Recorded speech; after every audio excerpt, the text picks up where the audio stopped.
Rahimakumullah. Pertama-tama marilah kita memanjatkan rasa puja dan puji syukur kita kepada Allah Subhanahu wa taala atas berbagai nikmat dan karunia yang telah Allah anugerahkan kepada kita. Kita bisa bersama-sama melaksanakan salat subuh secara berjamaah dalam keadaan sehat walafiat dan melanjutkan mempelajari atau mentadabburi sirah nabawi atau kisah perjalanan hidup Nabi. Mudah-mudahan langkah Bapak Ibu jamaah sekalian ke masjid yang insya Allah diberkahi ini dicatat oleh Allah Subhanahu wa taala sebagai pemberat amal soleh di yaumil hisab nanti. Amin ya rabbal alamin. Kedua kalinya salawat beserta salam mudah-mudahan senantiasa tercurahkan kepada Nabi Muhammad sallallahu alaihi wasallam beserta para keluarga, para sahabat, dan semoga pada kita yang senantiasa menanti syafaatnya jauh kiamat. Amin ya rabbal alamin. Bapak Ibu para jamaah yang dirahmati Allah Subhanahu wa taala. Pada pertemuan yang lalu kita sudah membahas tentang kisah hidup Nabi sallallahu alaihi wasallam, yaitu bagaimana beliau bersosial kepada teman-temannya, kepada kaumnya sebelum beliau diangkat sebagai seorang Nabi. Di dalam kitab ini disebutkan bahwa beliau merupakan orang yang paling baik akhlaknya. Di antara kebaikan akhlaknya adalah beliau senantiasa berkata jujur. Kemudian beliau adalah a'zamahum amanah. Beliau adalah orang yang paling amanah. Kemudian beliau adalah orang yang paling jauh dari atau paling tidak suka dengan perbuatan-perbuatan buruk. Nah, sehingga rincian dari penjelasan di kitab ini merupakan tafsir daripada hadis yang disebutkan ketika Aisyah ditanya oleh para sahabat bagaimana akhlak Nabi Muhammad SAW. Kata Aisyah adalah kana khuluquhul Quran. Ya. Jadi bagaimana sih sebenarnya akhlak sebagaimana akhlak Al-Quran itu? Penjabarannya sebagaimana yang sudah kami jelaskan tadi. Di antaranya beliau adalah orang yang amanah, jujur. Kemudian beliau tidak suka dengan perbuatan-perbuatan buruk. Kemudian beliau adalah orang yang pemaaf. Beliau orang yang memiliki iffah, memiliki wibawa dan lain sebagainya. Kemudian di pertemuan yang lalu juga kita sudah membahas tentang bagaimana Rasulullah mendakwahi seorang kaisar dari Romawi Timur yang bernama Heraklius, yang intinya Rasulullah itu mengajak Heraklius ini untuk masuk ke dalam Islam. Dan di awal sebenarnya Heraklius ini sudah memahami bahwa di dalam diri Nabi Muhammad ini ada tanda-tanda kenabian. Tetapi karena ia khawatir jika nanti Kaisar Romawi Heraklius ini masuk ke dalam Islam, maka akan menggegerkan seluruh kerajaan dan juga kekuasaannya. Maka kemudian Heraklius tidak jadi masuk ke dalam Islam, meskipun di dalam hadis sudah disebutkan bahwa dalam diri Nabi Muhammad ini sudah ada tanda-tanda kenabian. Selanjutnya masih pada pembahasan yang bagaimana Nabi Muhammad bersosial dengan kaumnya. Di sini disebutkan wa qad hafizahu Allah fi sigharihi min kulli a'malil jahiliyah allati jaa'a syar'uhu syarif bi dhiddiha. Allah Subhanahu wa taala sudah menjaga Rasulullah fi sigharihi, dari semenjak kecil. Dari apa? Min kulli a'malil jahiliyah, dari segala perbuatan-perbuatan jahil, perbuatan-perbuatan buruk, perbuatan-perbuatan yang dilakukan oleh orang jahiliyah. Perbuatan seperti apa yang dilakukan oleh orang jahiliyah? Allati jaa'a syar'uhu syarifu bididdiha, yang dimana perbuatan tersebut bertentangan dengan syariat yang mulia. Padahal ketika itu syariat belum turun, Nabi Muhammad belum diangkat sebagai Rasul.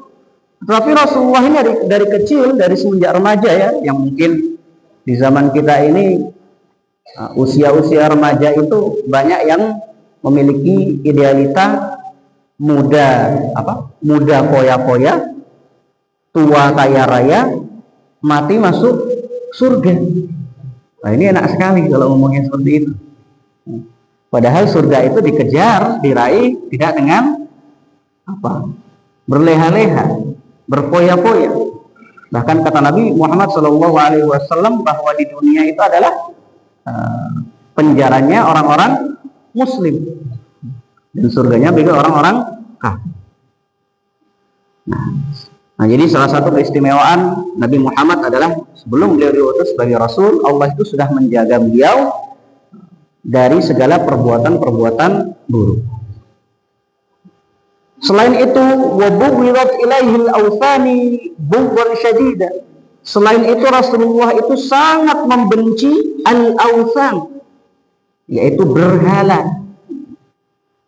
Rasulullah sangat membenci berhala, bughdan syadidan, dengan kebencian yang luar biasa.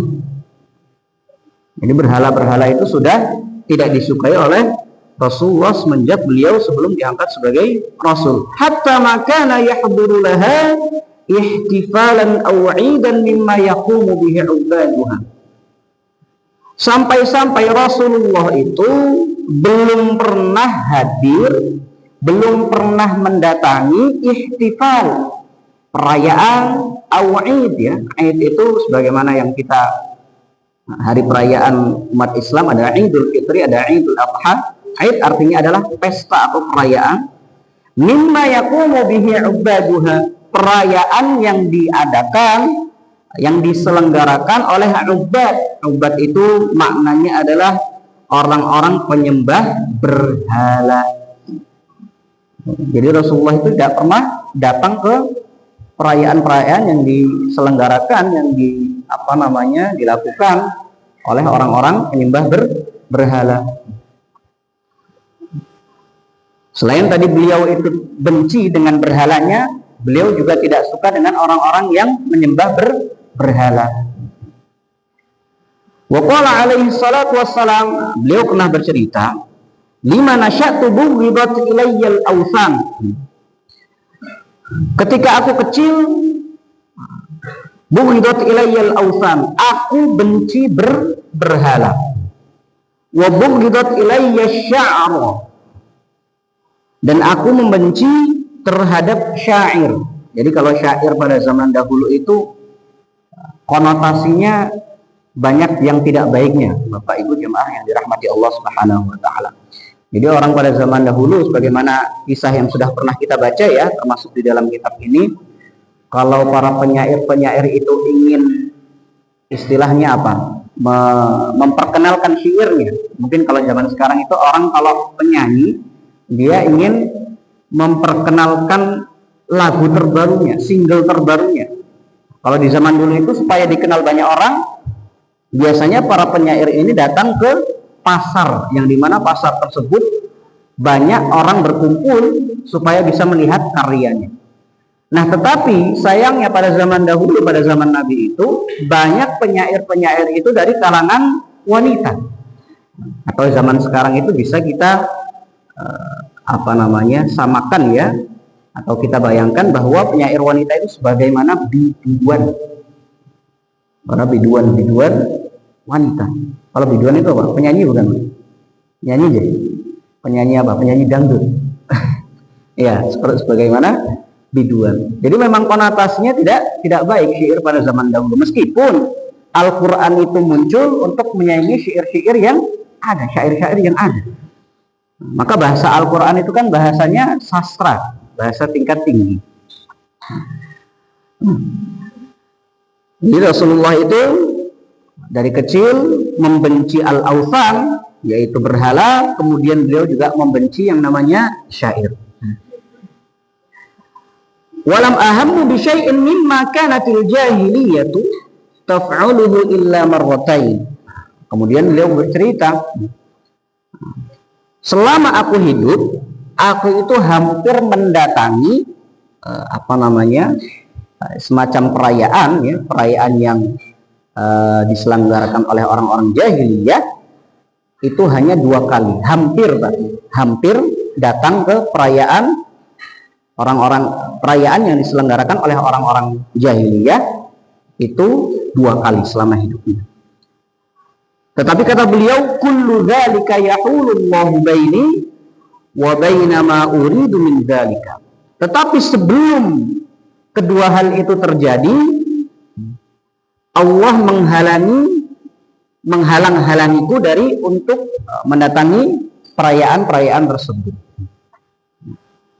Tsumma ma hamamtu bisu'in ba'daha hatta akramani Allah birisalati. Sehingga setelah itu aku bersungguh-sungguh, aku berjanji untuk tidak melakukan perbuatan itu lagi hatta akramani Allah birisalati, sampai Allah memuliakan aku dengan risalah yang beliau turunkan. Jadi beliau hampir pernah mendatangi perayaan. Nanti di sini ada penjelasannya bagaimana cara Allah menjaga beliau untuk tidak mengikuti perayaan-perayaan yang dilakukan oleh orang jahiliyah. Nah, di sini disebutkan qultu lailatul gulamin kana yar'a ma'i. Pada suatu malam aku berkata kepada seseorang teman yang sama-sama sedang menggembala ternak denganku. Jadi suatu malam beliau itu bersama temannya sedang menggembala ternak. Lau absarat li ghanami hatta adkhala Makkah fa asmuru kama yasmuru syabab. Lalu kemudian beliau mengatakan, wahai temanku, tolong perhatikan domba-domba gembalaku ini. Tolong jagain domba-domba gembalaku ini. Karena apa? Karena beliau ingin mendatangi atau ingin masuk ke kota Mekah dan ingin mendatangi suatu perayaan yang dilakukan oleh orang-orang jahiliyah. Beliau ingin menonton suatu pertunjukan yang dimana pada saat itu banyak orang-orang pemuda itu juga ikut dalam seperti semacam perayaan dan konser tersebut. Di sini disebutkan kamanya semur syabab, sebagaimana para pemuda-pemuda yang lain. Fa kharajtu lidzalika hatta ji'tu awwal darin min Makkah asma'u uzfan bid-dukuk wal mazamir li'ursi ba'dihim. Nah, lalu kemudian aku keluar dari tempat gembalaku tersebut, dari kandang ya, maksudnya tempat gembala yang tadi bersama temannya. Aku keluar dari kandang tersebut, lalu kemudian aku masuk ke kota Mekah. Mulai masuk ke kota Mekah dan aku mendengar uzfan bid-dukuh, aku mendengar musik ya, mendengar suara-suara yang itu berasal dari duh, berasal dari rebana, kemudian wal mazamir, dan berasal dari seruling. Nah, ternyata acara itu adalah li'ursi ba'dihim, acara perayaan pernikahan, walimatul ursi. Jadi di perayaan pernikahan itu ada pertunjukan musik yang menggunakan alat musik rebana dan seruling. Beliau itu pengen lihat itu, keluar dari tempat kandangnya tadi, ingin lihat itu, ingin lihat pertunjukan tersebut. Fajalastu lidzalika fadaraballahu ala adhaniya fanimtu. Nah, tetapi sayangnya ketika aku berjalan menuju tempat tersebut, lalu kemudian aku beristirahat di suatu rumah di pinggir kota Mekah, jadi belum sampai kota Mekahnya. Lalu kemudian rasa kantuk mendatangiku, rasa kantuk yang sangat-sangat besar mendatangiku. Jadi Allah itu memberikan rasa kantuk kepada Nabi Muhammad. Fanimtu, lalu kemudian beliau tertidur. Jadi belum sampai ke tempat pertunjukan tadi, Rasulullah itu merasa ngantuk, kemudian beliau tertidur. Fama aikidni illa massa syamsi walam aqid syai'an. Dan tidak ada yang membangunkanku kecuali panasnya terik matahari. Jadi keesokan harinya beliau baru terbangun. Akhirnya apa? Akhirnya beliau nggak jadi melihat pertunjukan. Nah, itu adalah bentuk penjagaannya Allah Subhanahu wa taala kepada Nabi Muhammad sallallahu alaihi wasallam. Summa arani marratan ukhra misla dzalik. Kemudian di saat yang lain aku juga pernah, tadi kan katanya 2 kali ya, beliau 2 kali selama hidupnya hampir mendatangi suatu perayaan yang semacamnya, dan kedua kalinya juga kasusnya sama seperti ini. Beliau merasa lelah, merasa kantuk, kemudian beliau tertidur. Nah, kemudian wa kana alaihi salatu wassalam la ya'kulu ma zubiha 'alan nusuk. Beliau menceritakan bahwa beliau tidak pernah memakan an-nusuk. An-nusuk itu atau zubiha 'alan nusuk, hewan. An-nusuk itu adalah batu yang dipancangkan kemudian dialirkan darah hewan sesembelihan, lalu kemudian batu itu disembah. Nah, jadi beliau belum pernah memakan hewan, daging dari hewan yang disembelih kemudian darahnya dipancangkan ke batu untuk disembah tersebut. Itu namanya an-nusuk.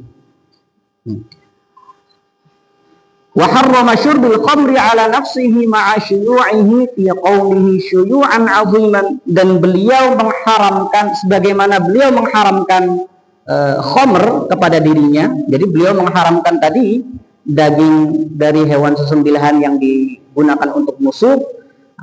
Beliau juga mengharamkan khamr pada dirinya, yang pada saat itu padahal khamr itu adalah syuyu'uhu fi qawlihi syuyu'an 'aziman, telah membudaya di pemuda-pemuda Arab pada saat itu.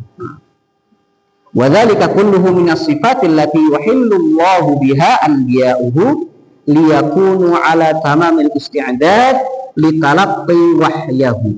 Dan demikianlah sifat yang Allah anugerahkan kepada para nabi, agar apa?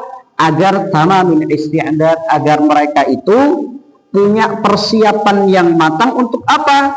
Litalaqqi wahyahu, menerima wahyunya. Jadi kalau kita telusuri berbagai kisah Nabi, tidak hanya Nabi Muhammad, itu sebelum beliau itu diutus sebagai Rasul, dari kecil semenjak kecil kemudian beliau diangkat sebagai Rasul, itu mereka punya akhlak yang baik, tidak neko-neko, masa mudanya tidak neko-neko. Kemudian di sini disebutkan fahum ma'sumuna minal adnasi qabla an-nubuwwati wa ba'daha. Mereka itu orang-orang yang maksum, mereka itu orang-orang yang dijaga, dipelihara oleh Allah Subhanahu wa taala, agar apa? Agar tidak melakukan perbuatan-perbuatan yang buruk, perbuatan-perbuatan maksiat. Qabla an-nubuwwati wa ba'daha, baik sebelum beliau diangkat sebagai rasul, sebagai nabi, ataupun setelah beliau diangkat sebagai nabi dan rasul. Jadi sudah dijaga, sudah maksum, sudah dijaga oleh Allah Subhanahu wa taala.